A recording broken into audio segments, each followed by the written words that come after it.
안녕하세요. 오늘은 9가지 필수 전기 법칙을 설명해 드리도록 하겠습니다. 이 전기 기능사 취득을 위한 필수 공식 9가지 한번 열심히 달려보도록 하죠. 첫 번째입니다. 오음의 법칙입니다. 오음의 법칙이란 전압, 전류, 저항 사이의 관계를 설명하는 법칙입니다. 그래서 전압은요, 전류 곱하기 저항으로 나타내고요. 보통 우리는 V는 IR이라고 많이 외우고 있죠. 이 오hm 법칙을 적용할 때 있어서 우리가 중요하게 생각해야 되는 건 하나의 저항에 적용한다. 하나의 저항에 대한 얘기입니다. 그래서 저항 하나가 지금 보이시죠? 네, 여기에 지금 10ohm의 저항이 있을 경우, 그리고 전류가 1A 지나간다면 이때 걸리는 전압은 10V야.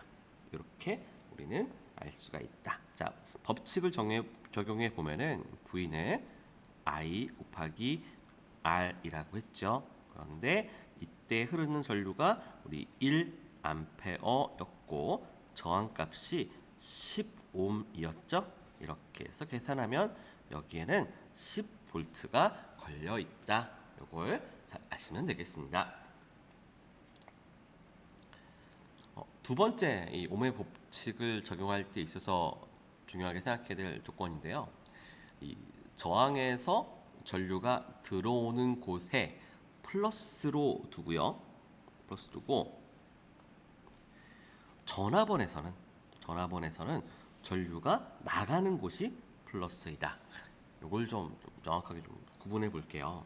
왼편 회로도를 보겠습니다. 지금 10V짜리 직류 전압원이 있죠. 그리고 저항이 이렇게 있습니다. 여기에 지금 1A 전류가 이렇게 흘러가고 있습니다. 그런데 여기서 Vx라는 어떤 전압을 정의했어요. 근데 전압은요, 극성이라는 게 있어요. 극성이 위에는 플러스, 아래는 마이너스라고 이렇게 정의해 뒀습니다. 그러면 여기 Vx에서는 지금 몇 볼트의 전압이 걸리느냐? 왜냐면은 계산해 보면 Vx는 이때 IR이잖아요.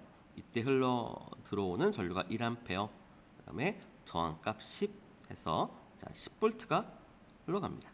네, 10V가 걸려 있습니다. 그런데 이제 오른편에 있는 거를 볼게요. 자, 여기 보시면 지금 멀티미터가 보이죠? 멀티미터에 지금 빨간색 선은 플러스에 찍고, 그리고 검은색 선은 우리가 마이너스에 찍혀 있죠. 이것은 Vx라는 전압을 측정할 때 플러스와 마이너스를 이렇게 놓고, 자, 빨간 선과 검은 선을 이렇게 놓고 측정했을 때의 측정되는 전압을 Vx라고 하는 거예요. 그럼 Vx는 이렇게 했을 때는 우리는 10V가 나오게 됩니다. 그런데요, 이제 그 극성을 반대로 해볼게요. 극성을 보시면 오른편에 그림 보시면은 극성이 반대가 돼 있죠. 극성이 반대란 의미는 멀티메타의 이 빨간색하고 검은색 선을 바꾼 거예요. 그러니 Vx는 여기는 극성이 바뀌었기 때문에 여기서는 마이너스 10V가 뜨게 될 겁니다. 그래서 혹시 이게 조금 헷갈리신다면 요거 한 가지만 아시면 돼요. 전류의 방향입니다. 즉 전압원에서는요, 전류가 우리가 보통 흘러나가는 쪽을 플러스라고 하죠. 네. 그리고 저항에서는요, 보시면은 저항에서는 전류가 흘러 들어오는 쪽을 우리는 플러스로 놓는다. 요것만 정확하게 기억하시면 되겠습니다. 오음의 법칙을 암기해 볼게요. 여기 그 동그라미가 있고 거기에 V하고 I하고 R이 보이시죠? 이렇게 그림을 그려 놓으면 쉽게 암기하는 법이라고 하는데요. 잠깐 소개시켜 드릴게요. 자, 먼저는 엄지로 V를 가려요. 여기 가렸죠? 그러니 자, V라는 전압은 I 곱하기 R이야. V는 IR 이렇게 되고 두 번째는 자, 전류식은 전류를 가리게 되면 전류란 건 R 분의 V야. 이런 식으로. 그리고 마지막으로 저항을 이렇게 가리면 저항은 I 분의 V야. 이런 식으로 쉽게 외울 수 있다는 겁니다. 이제 오음의 법칙을 이제 한번 이용해 가지고요. 이 회로도의 전압을 한번 구해 보도록 하겠습니다. 이 문제에서요. VS의 전압의 크기가 얼마인지를 묻고 있습니다. VS라는 건 여기 있죠? 여기 전압이에요. 이 전압의 크기를 구해 보도록 하겠습니다. 먼저는 자, 식을 한번 세워 볼게요. 자, VS라는 전압은요. 실은 여기를 V1이라고 하고 여기 걸린 전압을 V2라고 하겠습니다. 근데 전압엔요 항상 극성이 있어요. 극성이 있어가지고 여기를 플러스 좀 안 보이네. 다른 걸로 여기를 플러스 마이너스 V2에 대한 건 여기가 플러스 마이너스로 이렇게 정의해 놨습니다. 그래서 VS라는 전압은 V1 더하기 V2라고 할 수 있어요. 그런데 V1의 값은 알려줬죠. 여기에 친절하게 3V라고 알려줬습니다. 그래서 여기는 3V 그대로 적으면 되고, 그럼 우리는 V2의 전압을 알아야 되겠죠. 여기 V2의 전압을 알아내면 됩니다.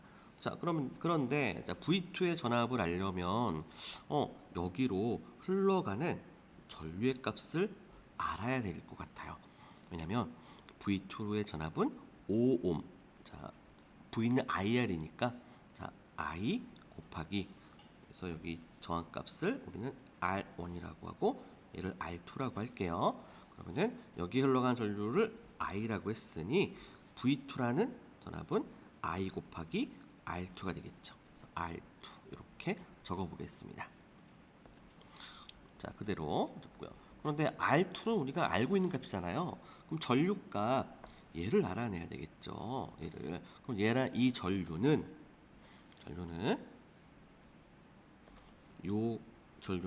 실은 여기에도 흐르지만은 이 통로가 똑같기 때문에 여기도 똑같은 전류 I가 흐르겠죠. 그러면은 여기에서 흘러가는 전류 I 값을 구해 보도록 하겠습니다. 우리 전류 I는 오음의 법칙을 통하면요, 우리 R분의 V라고 하잖아요. 그런데 이 전류의 값은 여기에 전류의 값을 구하려고 하는 거죠. 그러니 여기에 걸린 전압은 V1이 되겠고요. 여기에 걸린 저항값은 R1이 되겠습니다. R1. 그래서 그대로 한번 여기에 적용시켜 볼게요. 그러면은 여기는 자, R1분의 V1 곱하기 R2가 되겠죠. 그러면 3 더하기 자, R1의 값은 3옴이었고요. V1의 전압값은 3. 그리고 저항 R2의 값은 5라고 했습니다. 3311 약분되니까요. 이거 8V가 나오죠. 이렇게 8V가 나온 걸 알 수 있었습니다. 두 번째는요. 키르히호프의 법칙입니다. 이 법칙은요. 크게는 두 가지가 있습니다. 첫 번째는 전류 법칙 KCL이라고 하고요. 두 번째는 전압 법칙 KVL이라고 합니다. 첫 번째 우리 전류 법칙부터 알아볼게요. KCL이라고 하고 C는 이제 커런트 전류니까 CURRENT 그래서 커런트의 C자를 이용한 겁니다. 자, 전류 법칙은요 뭐냐면 천천히 해볼게요. 자, 한 점으로 들어오는 전류의 합하고요. 나가는 전류가 같아야 한다는 겁니다. 뭐라고요? 한 점을 보통 노드라고 하거든요. 이 노드 안으로 들어오는 전류의 합과 나가는 전류의 합은 같다라는 겁니다. 예시를 들어볼게요. 자, 그림에 보시면은 지금 점 하나가 보이시죠? 노드입니다. 예. 여기에 들어오는 전류 I1하고 I2가 보이시죠? 그리고 나가는 전류 자 I3하고 I4가 보입니다. 그렇다면 자 들어오는 전류의 합 I1하고 I2의 합은 I1과 I2의 합은 나가는 전류 I3하고 I4의 합과 같다. I3와 I4의 합과 같다라고 하는 게 이 전류 법칙이 되겠습니다. 예시를 조금 바꿔볼게요. 이번에는요. I3의 전류의 방향을 바꿔봤습니다. 그러면 지금 들어오는 전류는요. I1, I2, I3가 되겠죠. 그리고 나가는 전류는 I4 하나만 되겠습니다. 그래서 들어온 전류의 합 I1, 2, 3가 합한 것과 나가는 전류 I4는 결국엔 같다라는 걸 알 수가 있습니다. 예시를 들어볼게요. 지금 전류 법칙을 보면 5A가 들어오죠. 5A가 들어오고 2A가 나갑니다. 그리고 IA가 나가고 있죠. 그렇다면 들어오는 전류와 나가는 전류는 같으니까 결국에 나가는 전류 I는 3A가 되는 걸 알 수가 있겠죠. 키르호프의 두 번째 법칙이에요. 전압 법칙 KVL이라고 합니다. 전압이 볼트니까 여기에 V자를 썼겠죠. 이 전압 법칙의 정의입니다. 자, 폐회로에서요. 폐회로를 정의할 겁니다. 여기서는 폐원. 좋아요. 폐회로에서요. 전압원의 합하고요. 그 다음에 전압 강의 합은 같다라는 게 이 전압 법칙입니다. 그래서 우리 회로에서 어떤 폐회로를 우리가 잡고요. 그리고 그 폐회로에서 들어가 있는 전압원의 합하고 그리고 전압 강하.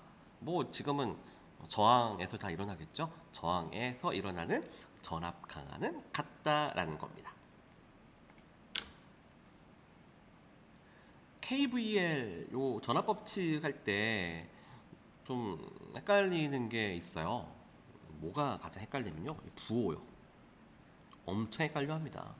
그래서 다른 이렇게 좀 분석을 해보면 이렇게 저도 다른 강의를 많이 참조를 하는데 정확하게 말씀을 주시는 데가 되게 많아요. 근데 솔직히 마음에 안 다가와. 그게 마음에 안 다가와요. 쉽게 알아들을 수 있게 전기 기능사를 준비하시는 분이 쉽게 알아들을 수 있는 거.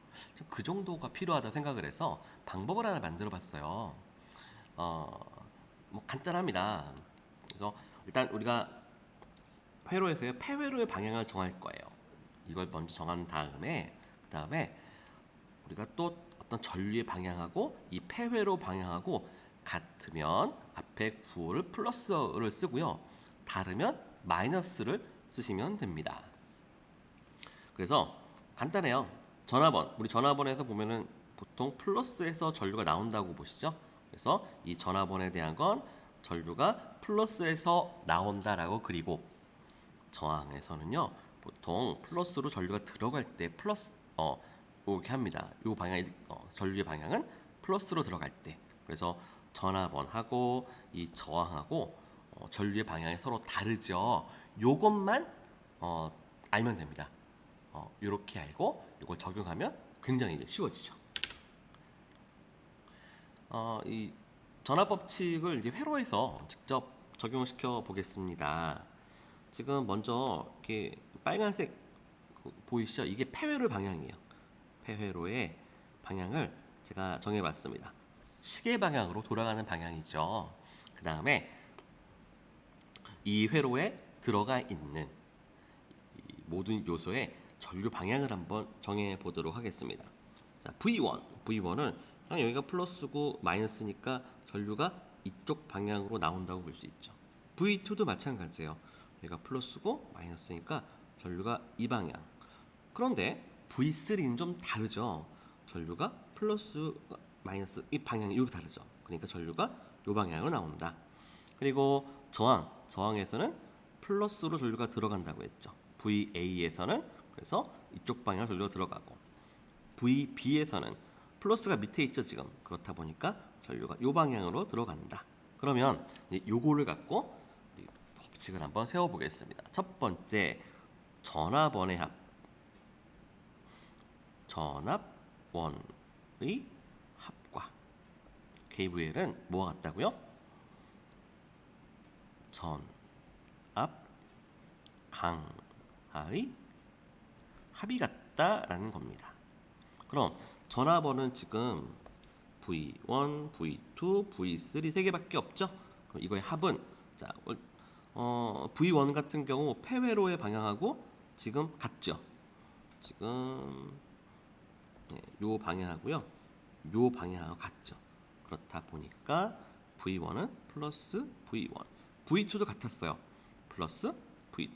그런데 V3는 지금 이 방향하고 이 폐 방향하고는 다르죠. 그러니까 이게 지금 폐회로의 방향이 요렇게 흘러가잖아요. 요렇게 흘러가니까 V3에서는 반대 방향입니다. 그래서 마이너스 V3. 그리고 전압 강하의 합을 보겠습니다. 저항에서의 값을 말하는 건데요. VA 같은 경우 요 전압의 값은 자, 전류 방향하고 지금 폐회로의 방향이 같죠. 같으니까 플러스 VA. 그리고 VB 같은 경우 전류의 방향하고요. 그다음에 이 폐회로의 방향이 서로 반대죠. 그렇다 보니까 마이너스 VB. 이렇게 세우면 아주 정확하게 KVL을 적용하시는 게 되겠습니다. 세 번째입니다. 앙페르의 오른나사의 법칙. 이건 뭐냐면요. 전류가 흐르는 전선 주위에 자기장의 방향을 알려주는 법칙이다. 그러니까 전선에 전류가 흐르겠죠. 그러면은 그 주변에 자기장이 생기는데 그게 어느 방향으로 흘러가는지 그 방향을 알 수 있는 법칙이 뭐다? 앙페르의 오른나사의 법칙이다. 앙페르의 오른나사의 법칙에서는요. 일단 우리가 먼저 좀 고민해봐야 될 게 자기장하고 전기장이 뭔지를 명확하게 구분할 수 있어야 합니다. 자, 먼저 자기장이 뭐냐? 먼저는 전기장부터 가겠습니다. 전기장은요. 여기 보시는 것처럼 정전화, 플러스라고 표현된데 정전화에서 발생하는 게 바로 전기장입니다. 자, 그럼 요 플러스 정전화가 있고요. 정전화에서 이렇게 화살표 같은 게 있죠. 이 화살표를 뭐라고 하냐면 우리는 전기력선이라고 한다. 뭐라고요? 전기력선. 아무래도 역자가 있는 거 봐서는 뭔가 힘을 미칠 수 있는 것이라고 예상할 수 있겠죠. 그 다음에 전기장은요. 보시면 전기장이라고 있죠. 전기장이란 이 전기력선이 존재하는 곳, 즉 정전하에 영향을 받을 수 있는 공간. 그래서 여기 이 장은요, 영어로는요, field예요, field. 네, 이런 정전하, 움직이지 않는 이 전하에 의해서 영향받는 공간, 이것을 전기장이라고 한다. 자, 이거에 반해서요, 자기장이라고 있습니다. 자기장은요, 여기 보시면 자석이 있죠? 그리고 전선이 있습니다. 자석에서 이렇게 자기력선이 나와서 N극에서 나와서 S극으로 들어가죠. 그리고 전선에서는요, 이렇게 둥글둥글하게 전류 주변에 생기는 이런 선들이 있다. 이런 걸 뭐라고 하느냐? 자기력선이라고 한다. 뭐라고요? 자기력선이라고 합니다. 아무래도 뭐 자석이 있다 보니까 자기력선 쉽게 생각할 수 있을 거예요. 그런데 전선에서 즉 전류에서 나온 것도 자기력선이라는 거 잊지 마십시오. 반드시 구분해서 기억하세요. 네, 자기력선이 있고요. 이런 자기력선을 여러 묶어 이것을 자기력 선속이라고 합니다. 속자는요 묶음 속자를 쓴대요.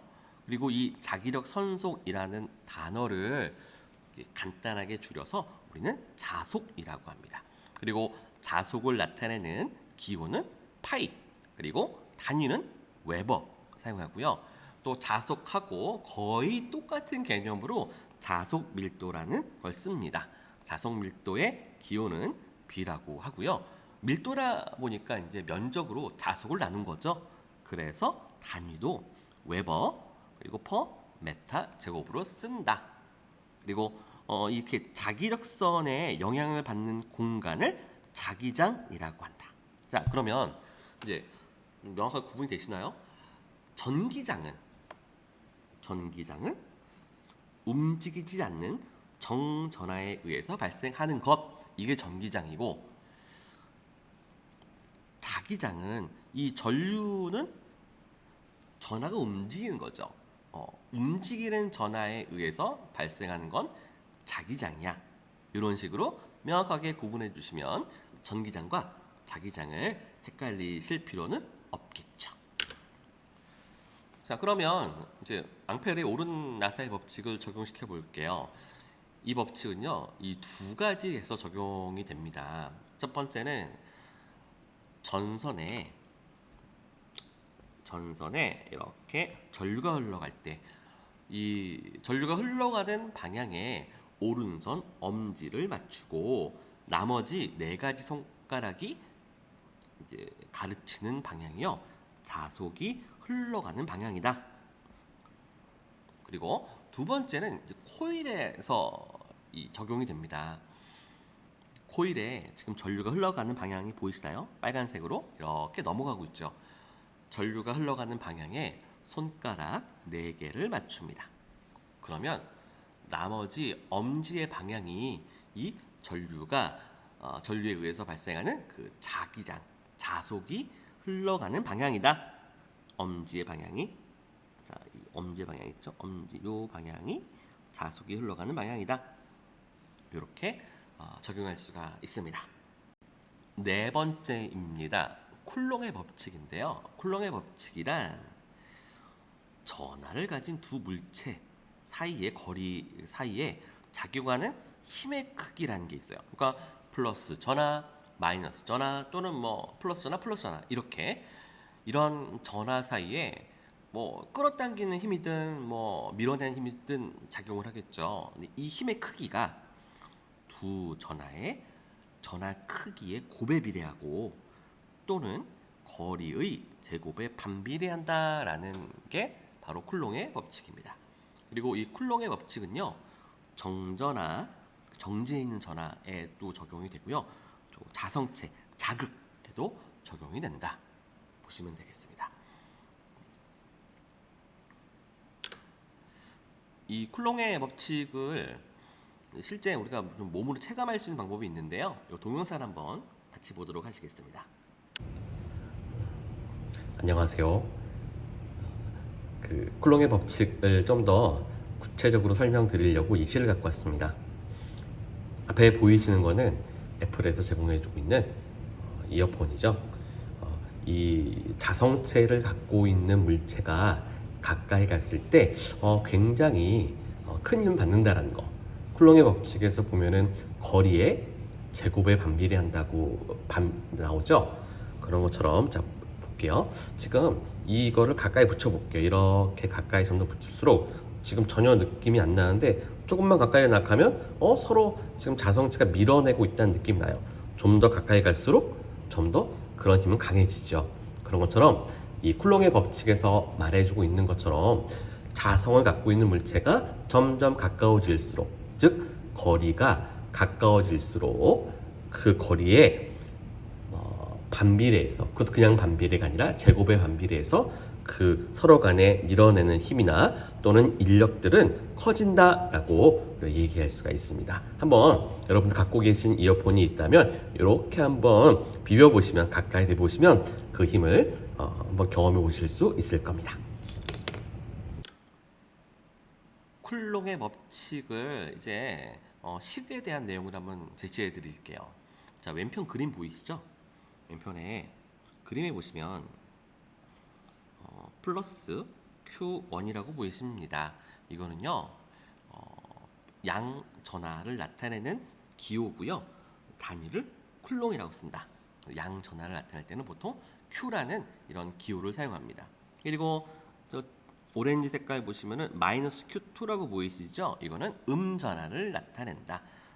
그래서 두 개가 지금 존재하고 있고요.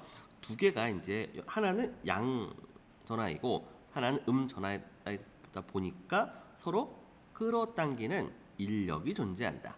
그 인력을 우리는 F라고 했다.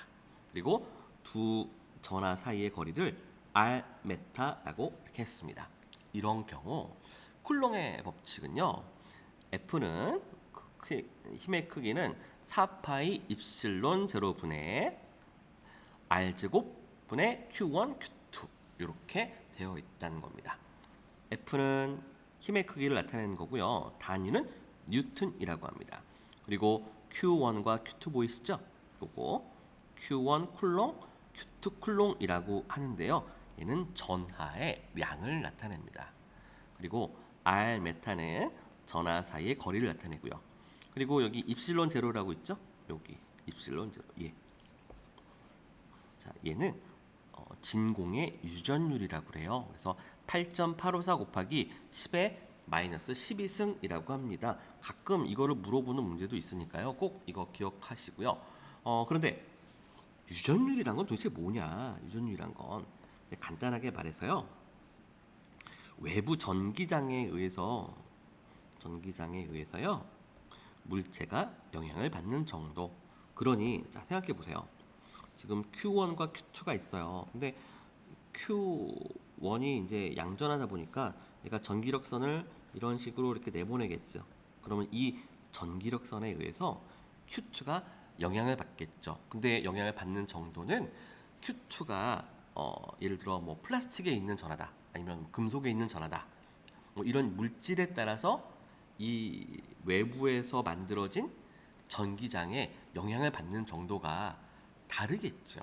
그 다른 정도를 나타내는 값이 바로 이 유전율이다. 예.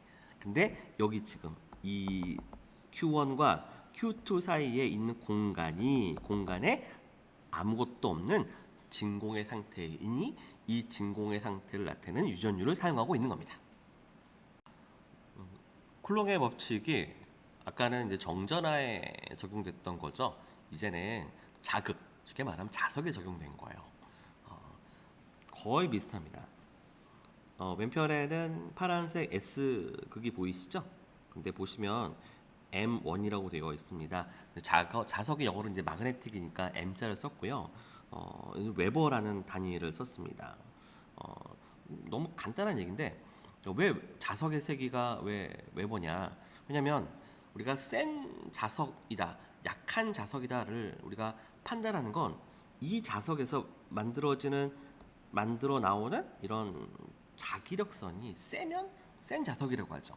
그러니까 결국에 자석의 세기와 그다음에 자석이 갖고 있는 그 자극의 세기는 똑같은 개념이라는 거죠. 네. 그래서 웨버를 쓰고요. 여기는 S극, 여기는 N극이 있습니다. 서로 극이 다르다 보니까 이제 서로 끌어당기는 힘이 존재하겠죠. 그 힘을 우리는 F라고 했습니다. 그리고 거리는 R 메타가 떨어져 있고요. 그런데 여기서 발생하는 이제 힘, 자 F는 4파이 뮤 제로분의 R 제곱분의 M1 곱하기 M2야라고 하는 게 쿨롱의 법칙입니다. 아까하고 거의 똑같은데 이제 딱 하나만 다르죠. 뮤 제로라는 게 이십실론 제로 대신에 들어갔습니다. 여기서 뮤 제로라는 건 뭐냐면 진공의 투자율을 말하는 건데요. 투자율이란 건 외부 자기장에 반응하여 물질이 자화되는 정도. 그러니까 쉽게 말하면 지금 여기 N극이 있잖아요. N극이 자기력선을 이렇게 만들어서 내보낼 거예요. 그러면은 지금 여기 공간을 통해서 얘한테 영향을 미치겠죠. 이 공간에 의해서 영향을 받을 거예요. 이게 여기가 어떠한 물질로 채워져 있느냐에 따라 영향을 받겠죠. 그래서 여기 물질이 지금은 진공이다.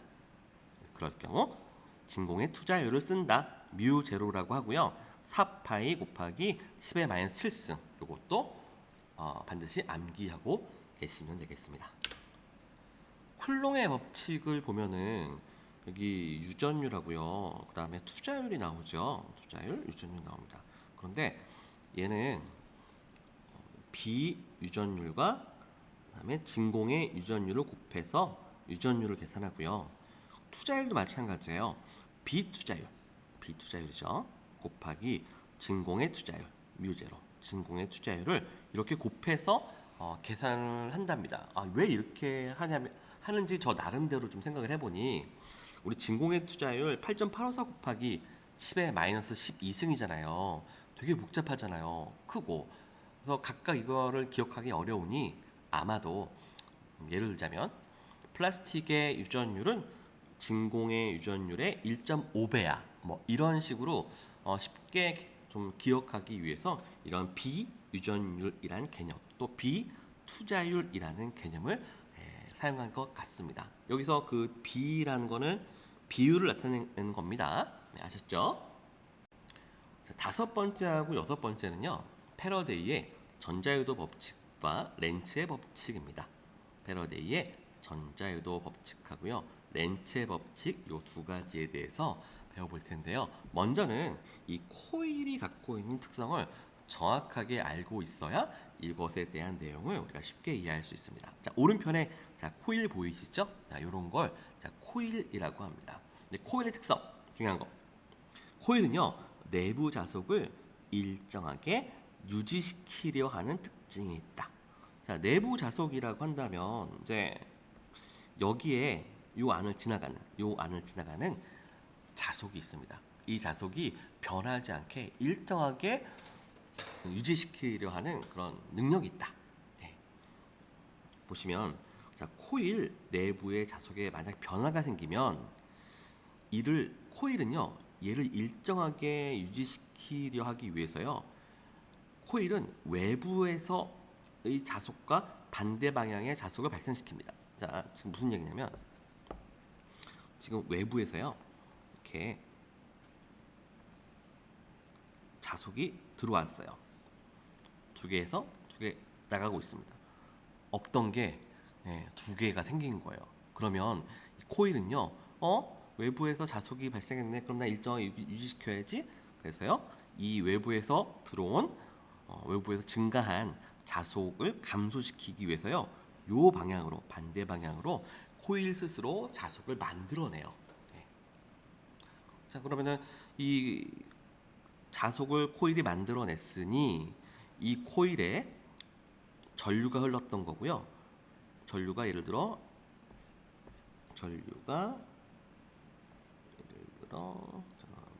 전류가 이런 식으로 전류가 흘렀다. 전류가 흘렀다라는 거는 결국에 이 양단에 전압차가 발생했다라는 거죠. 이런 코일이 특성을 갖고 있다. 반드시 기억해 두시기 바랍니다. 자, 코일의 특성을 좀 이제 이해하셨죠? 그걸 갖고 패러데이의 전자유도 법칙을 좀 생각을 해볼게요. 중학교 때 배웠던 내용이긴 합니다. 자, 왼편 그림을 한번 보실게요. 그림 보시면은 코일이 보이시죠? 여기 코일 있습니다. 네, 코일 있고요. 그리고 검유계입니다. 전류가 흘러가게 되면 빨간색 바늘이 이렇게 한쪽 방향으로 흘러가면은 예를 들어 오른쪽으로 검유계가 휘고 반대 방향으로 전류가 흐르면 반대 방향으로 이 화살표가 움직이는 이런 검유계입니다. 근데 이때 코일 위에 자석을 놓고요. 자석을 위아래로 막 왕복 운동을 하게 되면 검유계에 있는 이 빨간색 바늘이 막 왔다 갔다 거리더라. 이게 바로 패러데이 전자유도 실험이에요. 그런데 이 실험을 하다가 보니 코일을 좀 더 많이 감으면 전류가 더 많이 흐르더라. 그리고 여기에 자석을 좀 더 센 자석을 놓고 움직여 보니 더 전류가 많이 흐르더라. 그리고 이 운동하는 이게 느린 것보다는 빠르게 움직였을 때 더 전류가 많이 흐르더라. 이게 이제 패러데이의 실험의 결과였어요. 자, 그럼 요 얘기를 우리가 이제 좀 식으로 정리할 필요가 있는데요. 이제 식에 관련된 좀 요인들을 볼게요. 첫 번째, 이제 이란 건 유기기전력이라는 건데 이 자속에 발생한 전압, 여기 사이 예를 들어 요 두 개 사이의 전압을 유기기전력이라고 합니다. 그리고 N은 코일의 권수인데요. 지금은 한 번, 두 번, 세 번, 네 번, 다섯 번 정도 감겨 있다고 볼 수 있겠죠. 이거를 N을 코일의 권수라고 한다. 그리고 여기 d파이라고 하는데요. D가 붙은 건요. 미소 변화량이에요. 그러니까 자속이 일정한 게 아니라 자속이 변하는 거예요. 어느 정도 변했느냐. 그 값을 나타내는 겁니다. 그리고 dt도 마찬가지로 지금 시간 앞에 d라고 t 앞에 d가 붙어 있기 때문에 시간이 변한 거예요. 그래서 이걸 종합하면 무슨 말이냐면은 자, 여기 발생된 전압, 요 전압이죠? 요 전압은 코일의 권수가 많으면 많을수록 많은 전압이 발생하고 그리고 시간이 어느 정도 변할 때 이 자석에 의해서 이 코일 안으로 들어가는 자속이 변화가 있을 때 변화가 크면 클수록 발생되는 전압은 크더라. 발생된 전압이 크니까 흘러가는 전류도 더 커지더라. 그래서 이게 여기에 나타나더라 라는 게 패러데이의 전자유도 법칙이 되겠습니다.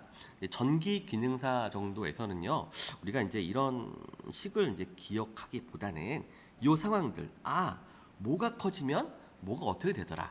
이 정도로 이렇게 기억을 하시면 굉장히 편하실 것 같습니다. 여섯 번째, 렌츠의 법칙입니다. 렌츠의 법칙은요, 이제 아까 이렇게 전자유도 법칙에서 딱 한 가지만 달라진 거예요. 자, 한번 이제 천천히 설명을 좀 드려볼게요. 자, 왼편에 이제 그림이 보이시죠? 코일도 보이고 검유계도 보이고 있습니다. 여기 지금 N극이 자석이 보이죠? 먼저 자, 첫 번째 그림에서는 N극 자석이요. 지금 여기서 이렇게 자석에서 이렇게 녹색 자기력선이 이렇게 나오고 있습니다. 그런데 이게 지금 밑으로 내려가고 있대요. 그러면은 코일 입장에서는 코일 내부에 자속이 늘어난 걸까요? 아니면 증가한 걸까요? 감소한 걸까요? 아니면 가만히 있을까요? 당연히 증가하죠. 증가합니다. 코일 내부에 자속이 증가해요. 그런데 아까 말씀드렸다시피 코일은 내부 자속을 일정하게 유지시키려 하는 그런 특성이 있으니 어떻게 써요? 자, 얘는 이 증가한 거를 코일은 이 증가하는 자속을 막기 위해서요. 요 방향으로 반대 방향으로 자속을 만듭니다. 자, 그러면 이 자속이 코일에 생겼어요. 그러면 이 코일에서 생긴 자속에 의한 코일에 흐르는 전류 방향을 우리가 알아보기 위해서요. 여기 오른 나사의 법칙을 써볼게요. 그래서 엄지를 자속의 방향에 맞추고 나머지 이 네 손가락이 전류의 방향이 되니 전류는 예를 들어 전류는 이렇게 흐른다고 볼 수 있죠. 그러면은 전류는 지금 이런 방향으로 흘러가더라. 자, 그럼 두 번째. 이번에는요, 이 자석을 위로 올렸어요. 위로 올렸어. 그러면은 자석에서 나오는 이런 이제 자속이 있었을 텐데 코일의 입장에선 어떻게 했어요? 현 시점보다 코일 내부에 자속이 줄어드는 상황이 발생하겠죠. 그런데 코일의 특성은 내부의 자속을 일정하게 유지시키려 하는 특징이 있기 때문에 어떻게 했어요? 자석이 만들어내고 있는 자속의 방향과 동일한 방향으로 자속을 코일이 만들어낸다. 그래서 파란색 자속을 코일이 만들어냈습니다. 그러면은 자, 요 방향 이 자속의 방향과 이 오른나사의 법칙에서 엄지의 방향을 맞추니 전류의 방향은 아까하고는 다른 방향으로 흘러가네요. 그러면은 전류의 방향은 이쪽 방향으로 흐른다. 비교해 보면 아까의 전류 방향하고 지금의 전류 방향은 반대가 되죠. 자, 여기서 우리가 이제 알 수 있는 건 아까 전자유도 법칙하고는 대부분 똑같아요. 시간이 변화할 때 자속이 크게 변화하면 코일의 건수에 비례해서 코일 양단에 걸린 전압은 커져. 그런데 자, 이 자속이 무슨 자속을 나타내냐면은 얘가 만든 자속이에요. 얘가 만든 외부의 자속이에요. 그러니까 코일에서 발생하는 전압의 방향이나 또는 전류는 외부에서 만들어낸 자속을 어떻게 하는 방향이다? 반대하는 방향이다. 그 방향으로 전압이 발생하고 전류가 흐른다. 이게 바로 렌츠의 법칙입니다. 자, 그래서 정리해 보면요. 패러데이의 전자유도 법칙에다가 방향에 대한 내용이 포함된 게 바로 렌츠의 법칙이다. 이렇게 기억하시면 되겠습니다. 7번째입니다. 플레밍의 왼손 법칙과 오른손 법칙인데요. 자, 이거는 우리 자석에 의해서 자기장이 존재하죠. 그리고 이 자기장 속에 전선이 있어요. 전선은 전류가 흐르겠죠. 그리고 전류의 방향이 있을 거고요. 그리고 이 전선이 힘을 받아서 이동을 한대요. 그래서 이 세 가지의 관계, 자기장의 방향, 그리고 자기장 속에 있는 전류의 전선이 있고 그 전선에 흐르는 전류의 방향, 그리고 전선이 힘을 받아가지고 움직인대요. 이 힘의 방향, 이 세 가지의 방향을 나타내는 법칙이 바로 플레밍의 왼손 법칙과 오른손 법칙이다 라고 기억하시면 되겠습니다. 이 법칙을 기억하는데 이 이야기를 좀 하고 싶어요. 사진 보이시죠? 왼편에는 이소룡 사진입니다. 그리고 오른편에는요, 아시는 분도 계시겠지만 이소룡의 아들이었던 브랜든 리의 사진입니다. 그런데 우리 이소룡이 어떻게 사망했는지 아시죠? 오발 사고, 총을 잘못 맞아가지고 죽게 됩니다. 근데 안타깝게도 이소룡의 아들, 브루스 리의 아들인 브랜든 리도 마찬가지로 오발 사고로 죽게 되죠. 그래서 여기서 기억하실 건 완전 오발. 완전 오발 사고 때문에 둘 죽었어요. 안타깝죠. 기억하실 건 완전 오발. 근데 여기서 하나만 좀 바꿔볼게요. 한 글자만 바꾸겠습니다. 왼전 오발. 네, 왼전 오발. 요거 하나만 기억하시면 되겠고요. 이거 도대체 무슨 얘기야? 네, 왼손은 모터, 왼손은 모터, 오른손은 발전기. 왼손은 두 글자, 모터도 두 글자, 오른손은 세 글자, 발전기도 세 글자. 이렇게 일단 기억하시면 왼손 법칙과 오른손 법칙을 사용한 플레밍의 오른손 법칙, 왼손 법칙 또 쉽게 암기할 거. 우리 FBI 아시죠? 미국 연방 수사국이죠. 네, FBI. FBI 뭐 이렇게 세 글자는 쉽게 떠올릴 수 있을 겁니다. 그래서 F는 힘의 방향을 나타내고요. B는 자속 밀도, 그리고 I는 전류를 나타내는데요. 자, 이 그림 오른손 여기 오른쪽에 그림 손 보이시죠? 왼손 법칙, 오른손 법칙, FBI, FBI 이렇게 기억을 하시면 암기하기 어렵지 않겠죠? 플레밍의 왼손 법칙은요. 자, 먼저 그림을 좀 볼게요. 여기 지금 N극 자석 보이시죠? S극 자석도 있습니다. N극과 S극이 있으니까 이렇게 자기력선이 지나갈 겁니다. 그리고 이 자기력선이요, 왼손 법칙에 우리는 검지 방향에 맞춰가지고 한번 그려볼게요. 자속의 방향 그렸고요.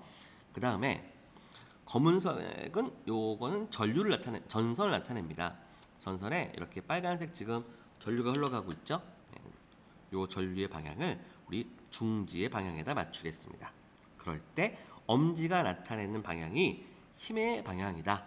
그래서 이 전선은 위로 올라가는 힘을 받고 있다라는 게 플레밍의 왼손 법칙입니다. 그래서 이 플레밍의 왼손 법칙은요, 우리는 힘의 방향을 알기 위해서 사용하는 거예요. 그렇다 보니까 우리는 이거는 모터에 사용하는 것입니다.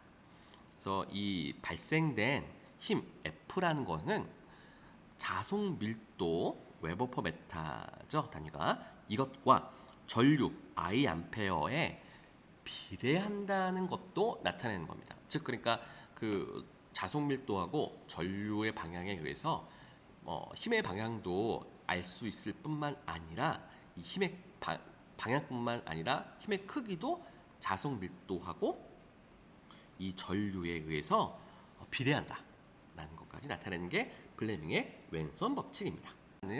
그거는 헷갈리지 않으실 겁니다. 플레밍의 오른손 법칙을 설명드릴게요. 왼손 법칙은 비슷한데요. 자, 여기 N극 보이시죠? S극 있습니다. 그렇다 보니까 자기력선이 이렇게 생기겠죠. 이 방향을 검지에 맞추겠습니다. 그리고 지금 이 검은색 요 전선이 지금 위로 지금 올라가고 있어요. 힘을 받고 있어요. 그래서 위로 힘의 방향을 오른손에 엄지에 맞추겠습니다. 그러면 나머지 중지의 방향이 전류의 방향이다. 그래서 지금 전류는 이 방향으로 지금 흘러나오고 있다는 게 플레밍의 오른손 법칙입니다. 이 플레밍의 오른손 법칙은요, 전류의 방향을 알기 위해서 사용하는 법칙이에요. 그렇다 보니까 발전기에 사용하는 거죠. 그래서 발생되고 있는 이 전류라는 건 결국 자속 밀도하고 힘의 두 값에 비례해서 발생하는 거야. 그리고 두 가지 방향에 의해서 결정되는 거야. 그러니까 힘의 발생되는 전류의 방향과 그 크기를 알 수 있는 법칙이 플레밍의 오른손 법칙이라는 겁니다. 8번째입니다. 비오사바르 법칙이라는 건데요. 자, 이거 법칙은요, 전선에 전류가 흐를 때 전선 주변에 자기장의 세기를 구하는 법칙이 바로 비오사바르 법칙이 되겠습니다.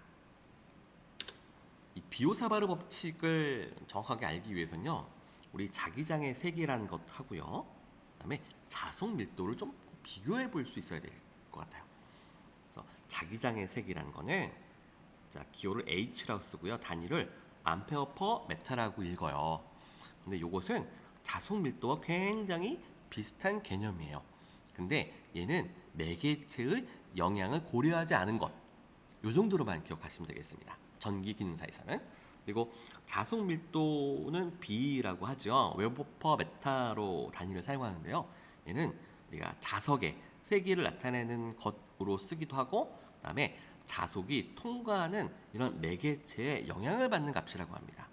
그래서 우리 자기장의 세기 H, 그리고 그 매개체에 해당하는 이 뮤, 투자율 곱한 건 바로 자속 밀도 값 B다.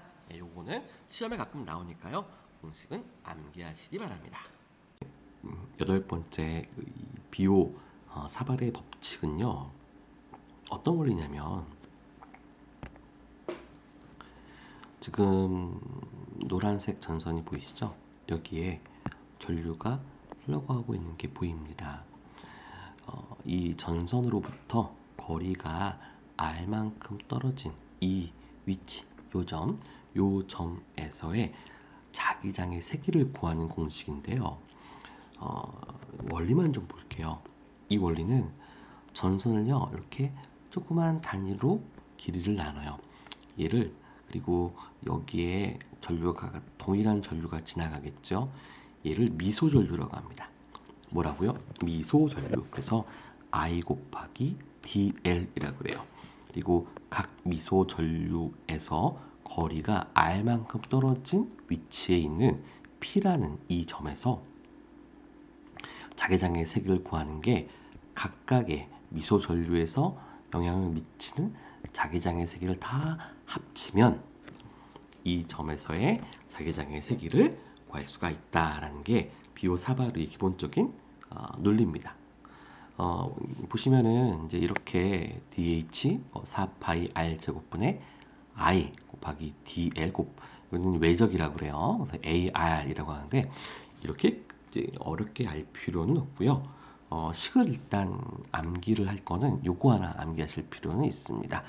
이 식을 갖고 계산해 내라는 건 아니고 비오사바르 법칙에 예를 들어 뭐 거리에 반제곱 거리에 제곱에 반비례한다. 뭐 이런 식의 이게 필요하거든요. 이런 식은 이제 문제를 물어볼 수 있으니까 요건 알 필요가 있고 그리고 보면은 사인 세타라고 있죠.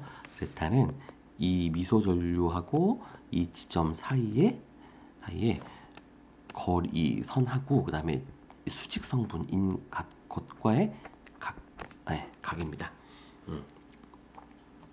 근데 이렇게 이렇게 복잡한 식을 우리가 직접 외우기는 어렵고 그래서 이렇게 좀 간단하게 만들어 봤어요. 여기 보시면은 자, 요 식 보이시죠?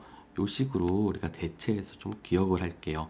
이게 완벽한 식은 아니지만 기능사 시험에 나오는 몇 가지 경우에는 요것만 쓰면은 요거 정도 쓰면 쉽게 해결할 수가 있습니다.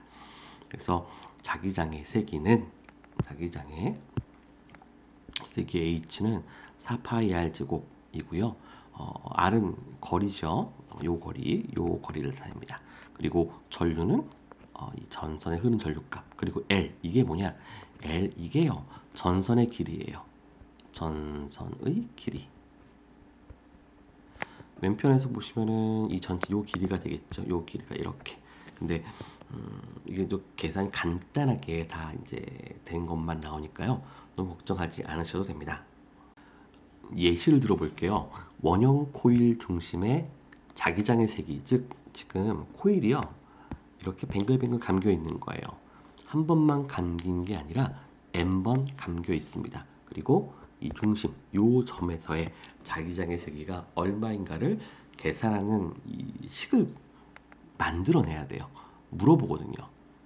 근데 매번 이걸 외우고 다닐 수는 없는데 외우면 좋고요. 이게 외우는 게 안 되면은 아까 말씀드렸던 그 식만 이용하면 우리가 충분히 구할 수가 있다. 그래서 자기장의 세기는 4파이R 제곱분의 전류 곱하기 전선의 길이라고 했죠. 전선의 길이는요. 생각해 보세요. 반지름이 R이니까 한 번 1회 이게 감겼을 때가 2파이 R 되겠죠. 그런데 이게 총 n번 감겼다면 여기에 n이 곱해지겠죠. 이게 그래서 전선의 길이 되겠습니다. 이렇게 계산식을 세우면 우리는 자기장의 세기를 ER분의 NI 단위는 암페어 퍼 메타 이렇게 해서 원형 코일 중심의 자기장의 세기를 굉장히 쉽게 구할 수가 있습니다. 비오사바르 법칙으로 원래는 다 구할 수가 있어요. 자기장의 세기를 다 구할 수가 있는데 적분이 들어가다 보니까 좀 어려운 부분이 있죠. 그래서 이 9번 그 앙페르의 주의 적분 법칙을 이용하면 이런 부분들을 쉽게 해결할 수가 있습니다. 그럼 자, 앙페르의 주의 적분 법칙 정의가 뭐냐면 자, 임의의 패곡선을 따라 자개의 색이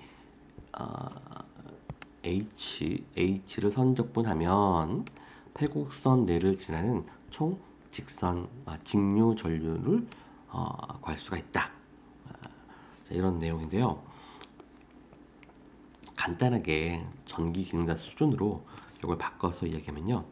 패곡선을 잡아요. 어떤 패곡선의 길이 곱하기 그 패곡선에서 측정되는 자개의 세기를 곱하면 그 패곡선을 지나는 전류의 합을 구할 수 있다는 얘기입니다. 자, 그림으로 좀 표현해 드릴게요. 자, 전선이 이렇게 있고요. 여기 안에 전류가 지나가고 있습니다. 그러면 그 주변에 거리 R만큼 떨어진 그 위치에 이렇게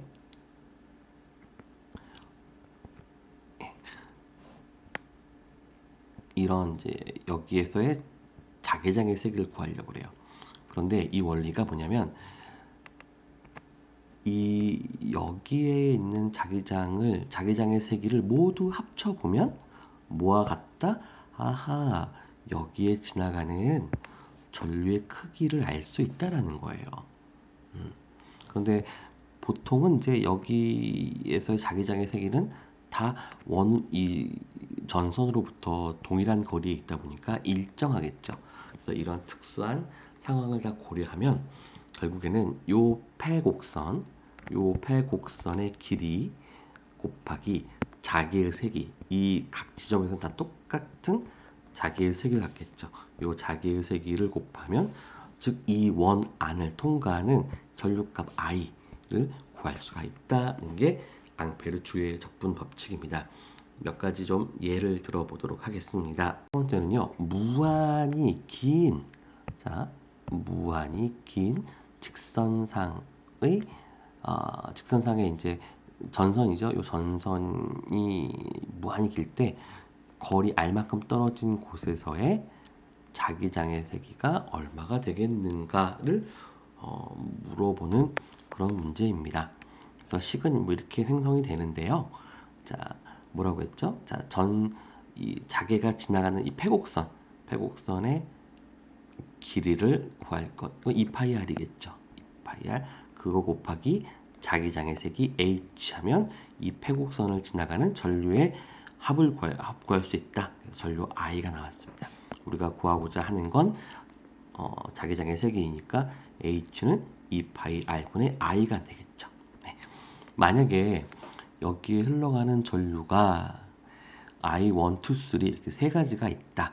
그런데 그 중에 I1하고 I3는 방향이 같지만 I2는 방향이 다른 경우, 이런 경우는 전류의 합산을 방향에 따라 다르게 해줍니다. 그래서 I2가 다르기 때문에 I2는 마이너스 해서 계산해주면 이렇게 비슷한 식을 얻을 수가 있지요. 그 다음의 경우 두 가지 경우가 더 있는데요. 무한장 솔레노이드의 경우입니다. 자, 파란색 얘는요, 원통이에요. 그리고 거기에 이렇게 코일이 감겨 있죠. 그리고 여기서부터 여기까지의 길이를 1m로 보겠습니다. 1m로 보고 여기서부터 요 사이에 총 n번 코일이 감겨 있습니다. 그러면 여기서는요, 어떻게 하냐면 폐곡선이 반드시 이렇게 뭐 동그라미 원일 필요는 없어요. 이거를 폐곡선을요 이렇게 잡습니다. 그러면은 자 그러니까 자기장이 존재하는 곳에서만 계산하면 돼요. 그런데 이 무한장 솔레노이드의 경우 일단 외부에는 자기장이 발생하지 않습니다. 모두 내부에만 발생을 해요. 그리고 여기 부분은요 옆에 거랑 상쇄가 돼가지고 여기서도 자기장이 존재하지 않아요. 오직 자기장은 여기 안에만 내부만 존재합니다. 그럼 내부의 자기장의 이 색이 이 HIN 하고 요 길이 이 길이 있죠. 요 길이 우리가 지금 했던 요 길이가 이제 1m죠. 여기 L 요걸 곱하면 우리는 이제 이 네모를 녹색 네모를 통과하는 전류의 합을 구할 수 있다. 여기 n번 간격다고 하고 전류가 i가 흘러가니까 여기 네모 안을 통과하는 전류는 총 ni가 되겠죠. ni. 그리고 여기 외부에 있는 자기장도 L하고 곱해지는데 외부에는 자기장은 없어요. 존재하지 않기 때문에 얘는 0이 돼요. 그래서 실제적으로 우리가 구하고자 하는 자기장의 세기는 ni가 된다. 이렇게 계산할 수가 있습니다. 그리고 환상 솔레노이드 이렇게 무한장 솔레노이드가 있었고요. 여기서는 환상 동그랗게 이렇게 말아져 있는 모양인데요. 지금 여기는 이 폐곡선을 이렇게 잡아요. 이렇게 내부에서 이렇게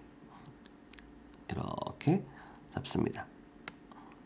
그러면 이 폐곡선의 길이가 여기서부터 2파이R 되겠죠? 2파이R 되고 자기장의 세기를 곱하면 이 폐곡선 안에 들어가는 지금 전류는 이게 전류가 I가 흐를 때 n번 감겼다면 ni가 되겠죠.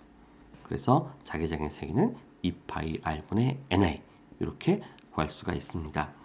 이 자기장의 세기를 구하는 이런 문제들은요, 이렇게 딱 경우가 정해져 있어요. 아까 나왔던 뭐 무한장 솔레노이드, 환상 솔레노이드, 그리고 무한장 긴 전선, 아니면 아까 그 비오사바르로 우리가 계산했던 여러 번 감겨 있는 코일 안에 요 경우만 존재하니까요. 이렇게 식 두 개만 외워서 하실 수도 있고, 예, 아니면 전부 경우에 따라 그 식을 다 외우실 수도 있고. 근데 앙페르의 주의 적분 법칙 하나 공부하는 것이 더 효과적일 것 같습니다.